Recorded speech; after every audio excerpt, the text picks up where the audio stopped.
Guys, I'm going to explain today kind of my thought process on like marches and like kind of like the idea behind what type of marches you can use and just kind of like strategies.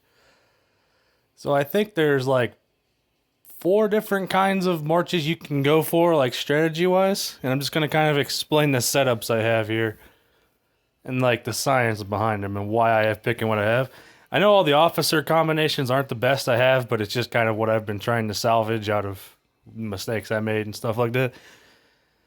So it is what it is. But so I'll go here with my first one. It's probably my strongest, but it's all tanks. I have about 80k tier 4 tanks here, and then I have all my other tanks selected that I can actually take. And then I have, once I get Linda to actually level 50, I'll swap them around, but right now it's Linda and Grace. These are the strongest officers I have, and then I have the boat there. So I'm just going to go ahead and march them out. So that's my tank setup. I'll explain why it's just specifically one unit here in a little bit. I just want to go through all these real quick. My second one is Evelyn and Riven. Again, they're probably not the best combination, but I have Riven here because she buffs infantry and then gives you some march speed. And Evelyn has a buff here for infantry. So see, like you kind of want to match like traits. So see here, there's infantry, and then both of them have the infantry trait. Ideally, I'd probably want infantry as support. And same with this one, but like I said, it's just kind of like me making the best of what I have. So I'm going to march them out. And then I will do one more here. Okay, so the last one I have is my anti-tanks, which I have a couple more, so I'll save that. And I have Ling here, where she's got this, where if you only have anti-tanks, she buffs the skill damage done. And then Maria here, she's got an anti-tank buff right there. Increases attack damage. So you kind of see what I'm going for. So I'm trying to maximize this like buff here. If I can, okay. So I'll move her out. And then I'll go to my officers here real quick. And let's just find Ling. So how I have her talented up is I have her in this anti-tank tree. So ideally, or tank destroyers, anti-tank. Where she's going to get the most, like most of her buffs are going to be for anti-tanks. Or they're literally only for that. Like to increase the attack of tank, attack of tank destroyers by 5%. Same with that. And then she's got some kind of skill damage stuff where she would be better with another skill damage based anti-tank officer. But like I said, it's just what I have. So I have these 3 marches set. So now what I'm going to do is just actually... So that's the idea behind the anti-tanks, your tanks, and your infantry, is you just want to match only infantry buffs with the infantry, because if I go here to like these talents, so here you can increase the attack of just generic all your troops by 2.5%. There, to where if you look here, it's increased attack of anti-tank destroyer specifically by 5%. So you actually get higher percentages on like the specific just single unit by itself. Now, obviously, these aren't full marches yet because I don't have enough units to make them. So it just is what it is. I think having them setups already somewhat started, because eventually I will have enough Eventually I'll make enough tier 4s to fill out all these marches one day. It's just going to take some time. But there's some of the troops I have. So I have 435k total. This kind of just shows you like what all there is. Like obviously I don't have nearly as many tier 4 infantry and anti-tanks to where I do is my tanks. But that's because my tanks are the strongest. So that's why I've been trying to get a full march of tanks. Now I'm going to kind of go to the weapons I have on these officers and kind of explain why I've gone with. So we have Linda and Grace here. Linda, I'm getting close there. Just Turns out the last couple levels here, like you're looking at 2 million experience. It just takes a while to grind that out. But here, this window. So I have this on Linda. This, I think the Springfield is one of the best weapons, if not one of the better ones, because of this right here at the bottom. It says whenever you battle with other troops on the maps, your attack and defense gets increased by 15%. That's actually a massive buff. So it's open field battles, you get 15% attack and defense. Like, that's actually insane. And then you get some other buffs. It has tank health and tank attack too, so that's why it's on my tank officer. The infantry attack and health is wasted, but that's okay. Okay, with Grace, I have this specifically for tank. So this is kind of another reason why to go only a tank march, is because of these blue weapons. They can be starred up more to buff this, but right here it says at the bottom, whenever a troop consists of only tanks, increase attack by 10%. That's actually like a crazy too. That's a really good buff to get from a weapon. And the stats of the blue weapons don't matter as much because of the blue passive it has. Like every weapon's got a passive here. And then it also has tank attack just by default as one of its buffs, and the siege attack was actually a nice one, so this is why I've started this one up a little bit. Obviously, it's still pretty early, so in the game, it's going to take a long time to get all this stuff matched up decently. Ling here, she's the anti-tank officer. This one I remember was just, she's a skill-based officer, so that's why I have this recovering rage, increasing skill damage. Rage basically is that little bar on the side. Once it fills up, they use their special like skill that does damage or heals or something like that. Usually buffs attacks or defense or nerfs them. So that's why this is on Ling. And then it was her. She's got, so kind of like how Grace had that thing. She has the Panzerschreck, which is basically the anti-tank version of whatever that other weapon was. But it does the same thing. But it's a whole march of anti-tanks, so that's why I have that. And if I go to the infantry, now this is one of the weapons I think that's just generically really powerful. Obviously, I don't have it start up or really leveled or anything, but its passive is just really strong. You just get free attack for being in battle. Like, I think the best weapons are the ones that just have generically good passives. Like, your little stats on it only matter so much. And then this has some buff for tanks destroyers, even though it's pretty minor. But that passive attack buff you'll get from being in combat a long time is really good. And then, yeah, okay, already went over that. No, that was infantry. So Riven here, I've got same thing with the bazooka, or same thing with the anti-tank and tank. Is this? It's just another weapon that buffs infantry if it's only infantry. This one I have start up a little bit more, and it also had infantry attack. So if you notice with the, let me look. This one, see, all the ones I started to start up actually have a buff for the unit they're with. So like this buff tanks destroyers, and this has a tank destroyer passive buff on it too. So that's kind of nice. So if I just go to the weapons, that is not it. Here, I'm going to kind of explain the weapons. So see, I leveled up these gold ones because I don't think, there's like two different ways that guns are powered up a little bit. I think your blue ones, since when you're better off at first, because this is just my opinion, I don't actually know the specific strategy of this. But I think you're better off trying to star these up and not actually increase their levels much. Early, I would say it's better to put your resources into your generically just always good guns. When I say that, I mean like this Springfield here. Because of the passive it has, it's just generically always good. I can put the Springfield on any officer and it will be pretty dang good. Now the MG40... it's only good with rallies. I don't think it's as good as the Springfield, but it's still a good one. There's a reason why it's on Dorian. She's my rally-based like setup, which I'll kind of explain here later. Then you have that one Riven. but like this is just a generic. This is on Dorothy, which is with my one setup. I'll explain in a little bit. Yeah, I think some of the best, just generically really powerful guns is the Springfield, the bazooka, definitely. Right there. Like, see, this one I don't think is that great because after winning an attack on enemy's base, you decrease their defense by 100. Like, that doesn't really, like, it's nice, but the scenarios where that matters are just better, I'd say. So, like, this one, I think this one's good because this is just always good on any officer.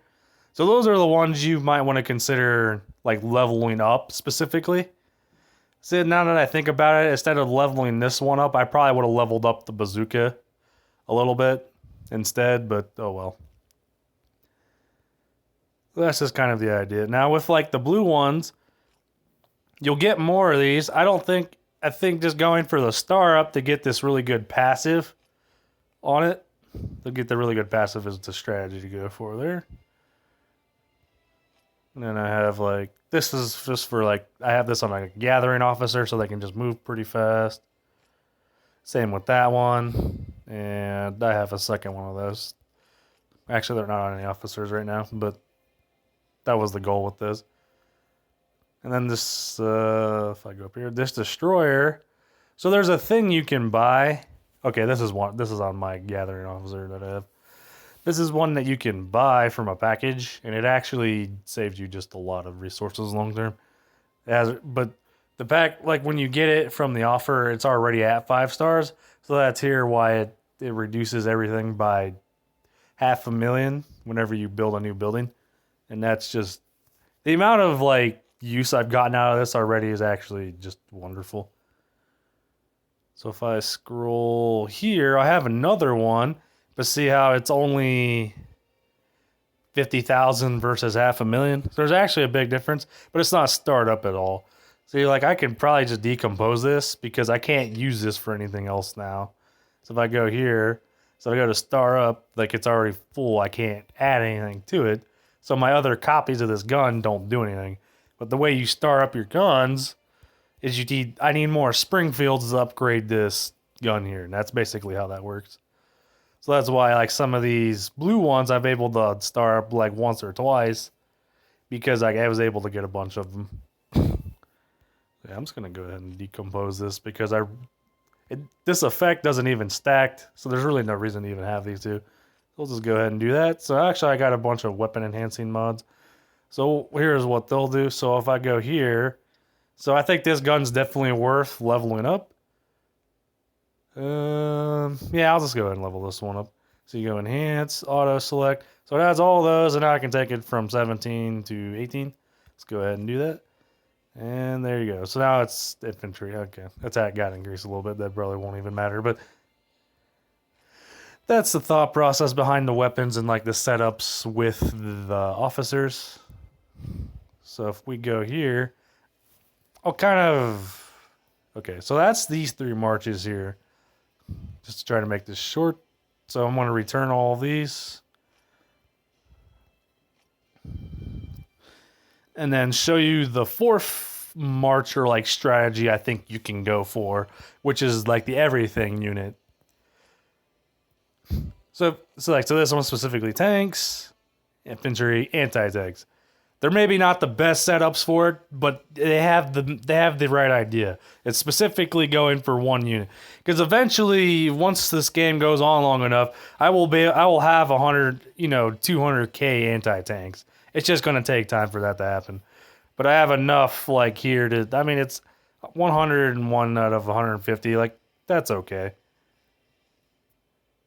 If I go here with the 4th one, so this one is a mix of, okay, so I have some more, so I'm going to turn this down and increase these back up. And then save it. Because like as you produce more units, you can adjust these bars and then just save it because the officers are already set. So I have the boat with the, okay, something I'll explain real quick. So when I have like these 3 other marches out, you can only have a boat in one of them at a time. So that's why the boat's with this one, because this is my strongest army. And it uses, for its ability where it does right here, wherever it attacks, it's based off of whatever march it's on. So you want to put it on your strongest march that's out there. So that's why these two don't have it. My tank one's my strongest. So that's why I have the bow here too. So this one's just heavy tanks, tank destroyer, and guard squad. And then I don't have quite enough tier 4s to fill it out. So I went here with some more medium tanks and tanks destroyers for tier 3s that I have. And it completely maxes it out. And then I have Dorian here and Dorothy. And the reason why I have these two matched, because the general here is kind of like specialized for just a mix of unit types together. So I just kind of went with like basically as powerful as I get it. We're full of tier 4s and more tanks and tank destroyers. So we'll march this here. And there's actually a valid strategy behind this talent, or behind the general here, because you'll have buffs. One of these. Yeah, increased damage dealt by 3% if a troop under her command consists of 3 or more different unit types. So I had 3 different unit types, so that's why this works. And she's got like capacity increase. And then these buffs are just generic. It's nothing to be blown away by. Another one, reduced damage received if it consists of 3 or more unit types. There's that. So it's kind of the idea behind this, so why you would want this, because there's certain things restricted to just 3 or more unit types. And then her skills here. So this just like increases capacity. This one's when serving as a siege. So this is kind of my siege setup. If I'm going to make a rally against something, this is the march I use for it. So she'll give it like an attack boost there. This is just kind of like passive damage reduction. And then her skill here is actually pretty good. That's why I have it maxed out. It doesn't do much damage, but it's got a really good passive where it increases attack and then defense. And damage dealt. So once this starts going, your army gets really good buffs.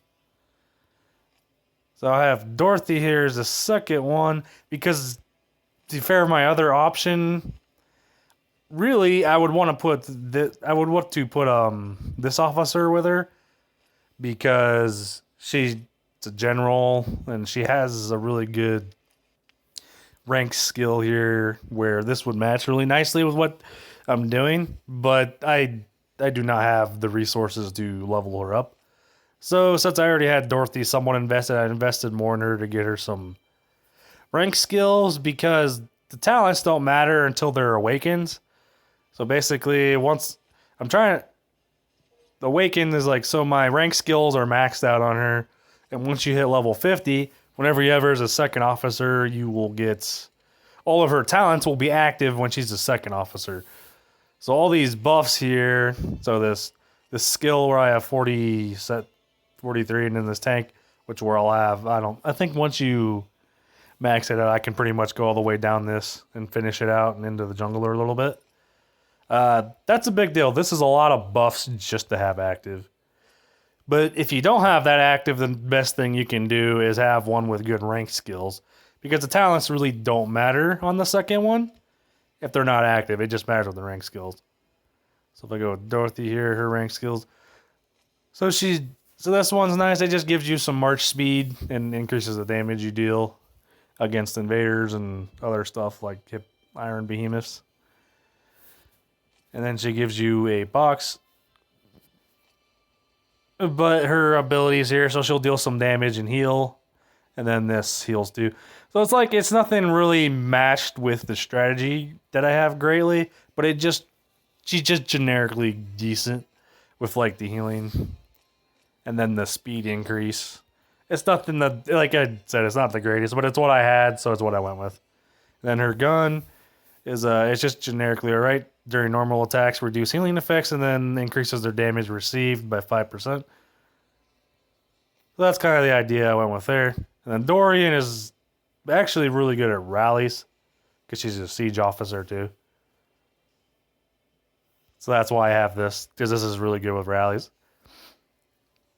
So yeah, that's kind of the idea with the 4 like strategies, I think, that are kind of like meta in this game.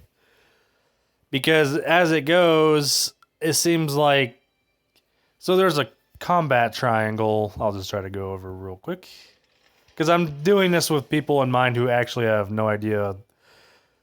Their knowledge on how everything works isn't very high. Well, this is annoying. I have to... Okay, there we go. So here I've got tanks. So here if I go with it... Yeah, right there is what I want to look at. So if you see unit strength trinity, there's a combat triangle here. So it's tank beats infantry, infantry beats anti-tank, anti-tank beats tank. That kind of makes sense. So ideally, this is true in a world where there is nothing, where all of your units and buffs are on an even field. That's not always going to be the case, but just is nice to know in a perfect world this works well.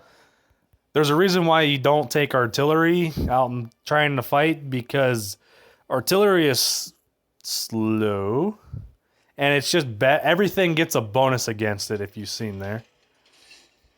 I gotta remember how I got back there, right there. No. Yeah, so see there, it just shows all of this just gets a bonus against infantry, and yeah, because they're tank destroyers, infantry all counter each other. For example, tank destroyers are strong versus tanks. In addition, non-artillery units are strong versus artillery. So artillery is just sad. The purpose of artillery in this game is literally to gather. That's what it's... Gather and carry resources is what it's meant for. It can fight, but it's not what its purpose was. If we go here, the artillery... Yeah... Let's see. So it's slow. It's actually slower than the other tanks. The reason why you just don't want to bring this, because it slows down your army significantly, and everything gets a passive attack bonus that isn't artillery against it. Now that being said, I have this march out here just because I'm limited on troops. If I wanted to take this march with the second one, I have this here saved. This isn't like great or anything, because I have a bunch of artillery in it. But I just went with it, so I have something else I can march with it. Like, it's still 174k troops. And it's Linda here. She's skilled up mostly into the skill tree. And then her abilities here will affect, like, it's just some healing. Like, this isn't a good setup at all here, but it's just to go with this. So if I want to go into a battle, I can run these two armies together. Even though this one sucks, this one's pretty decent. So that's just kind of like the idea there. But normally, this is the only time I would bring artillery when I'm fighting. Otherwise, you send it out to go gather resources. I think that covers combat pretty decently, and like the idea behind the marches, buffs, and whatnot. Yeah, let me know what people think of this. Maybe this is a good idea. I don't know. But I will stop recording this now. Thank you for watching, and if you have any questions, I'll try to help out answering. All right, bye.